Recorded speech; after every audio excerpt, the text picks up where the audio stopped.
Senator خلیل طاہر سندھو صاحب P M L N کے مرکزی سرکردہ رہنما ہیں، ترجمانوں میں سے ایک ہیں، بڑی زبردست آپ ڈیفینڈ کرتے ہیں اپنی حکومت کو. آپ لوگ اعلان کیوں نہیں کر دیتے کمیشن بنانے کا؟ پرابلم کیا؟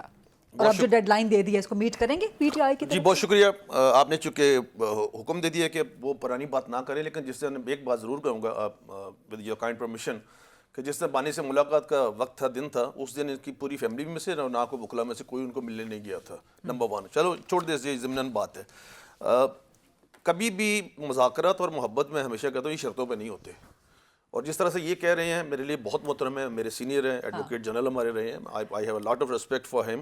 But the problem is that میں لیگل بات کرنے لگا ہوں، وہ چونکہ مجھ سے زیادہ بہتر جانتے ہیں. ادھر بھی میرے ساتھ ایڈوکیٹ صاحبہ بیٹھی ہیں کہ یہ جو انکوائری جو ہے نا جی، Pakistan commission of inquiry act 1956 اور اس کے بعد اس کی امینڈمنٹ ہوگی 2018 میں، 2019 میں.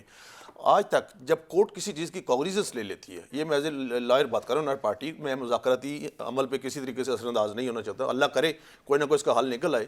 لیکن اصولاً اور لیگلی قانوناً جو کوئی بھی چیز جب کورٹ کوگنیزنس لے لیتی ہے تو اس پہ کبھی آج تک کمیشن نہیں بن ہی نہیں سکتا. نمبر 1 یعنی کہ نہ 9 مئی پہ نہ 26 نومبر کسی وہ احمد ویسا. اگر میں دوبارہ کہہ رہا ہوں کہ میرے لیے بہت قابل احترام ہے، سینئر ہے، میں بھی 1996 سے پریکٹس کر رہا ہوں. یہ نہیں بن سکتا کمیشن، آج تک ہوا نہیں. یہ میں سارے احمد اویس صاحب اس پوائنٹ پہ آپ کا جواب مجھے بعد میں چاہیے. میں سارے کمیشنز کی رپورٹ بھی لے کے آیا ہوں. آج تک جو کمیشن بنے ہیں جب کوگنیزنس ہوگی تو اس کے بعد کبھی رپورٹ جو ہے کمیشن نہیں بنتا. میں with that most respect Ahmed Awais صاحب سے جسارت کر رہا ہوں پوچھنے کی کہ آج تک اس کمیشن جو ہے کمیشن آف انکوائری ایکٹ 1956 جس کیسز میں بھی کورٹ نے کوگنیزنس لے لی یا سب جوڈس میٹر ہو گیا اور اس میں سزائیں بھی سنا دے گی، کیا اس کے بعد پیرلل دونوں جگہوں پہ کیا اس طرح سے ہو سکتا ہے؟ آج تک کوئی کمیشن بتا دے، کوئی کمیشن بناؤ اس حوالے سے کہ اگر کوگنیزنس نہ لی ہو کورٹ نے. احمد اویس صاحب کوئی ایک ایگزامپل کوٹ کر دیں اگر ایسا ہوا ہے. آپ دیکھیے نا، یہ سوال یہ ہے کہ یہ ہر چیز آپ ماضی کی بنیاد کے اوپر تو نہیں کرتے ہیں.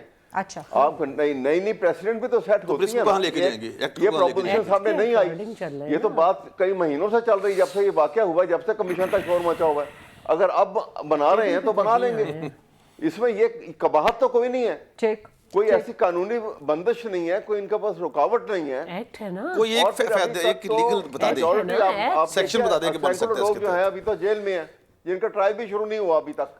ٹرائل شروع تو یہ ساری باتوں کو مد نظر رکھتے ہوئے ٹھیک یا تو کہیں نا کہ یہ تو ایک بھی سٹیٹمنٹ ہے. ابھی محترمہ شعلہ کہہ رہی تھی کہ جی 90% جو ہیں وہ یہ کام مکمل ہو گیا ہوا ہے. ایسی بات نہیں ہے. ٹھیک کہنے کا مقصد میرا خیال ہے کہ ان کا یہ ہے کہ جس طرح پریسیڈنٹ سیٹ ہوا کہ سپریم کورٹ نے پرویز الہی کی حکومت بنوا دی پنجاب میں، پڑھانا نیا پریسیڈنٹ یہ بھی تھا کہ مخصوص نشستیں جی پرووائڈ کی جائیں، باوجود اس کے کہ 3-4 مہینے گزر گئے تو وہ کہہ رہے ہیں کہ ویسا ہی پریسیڈنٹ ہو جائے. کانسٹیٹیوشن جو ہے وہ ری رائٹ یا رائٹ کرنا ان کا رائٹ نہیں ہے. اب یہاں پہ غالباً ان کا مقصد یا کہنا وہ یہ چاہ رہے ہیں کہ پریسیڈنٹ ہو سکتا ہے نیا، جی ٹرائل بھی چل رہا ہو.